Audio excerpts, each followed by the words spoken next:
السلام علیکم ورحمۃ اللہ. یہ نواب صدیق حسن خان اور وحید الزمان بالکل الحدیث تھے جی. اور ذرا پہلے والا دور وحید الزمان صاحب کا رحمۃ اللہ علیہ مختلف تھا. وہ ایک دور میں شیعہ بھی رہے ہیں، حنفی بھی رہے ہیں، اینڈ ان کا الحدیث والا زمانہ تھا.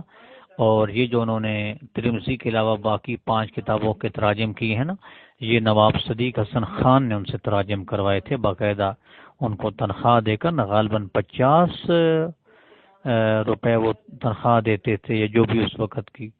تو یہ تراجم ان سے کروائے تھے.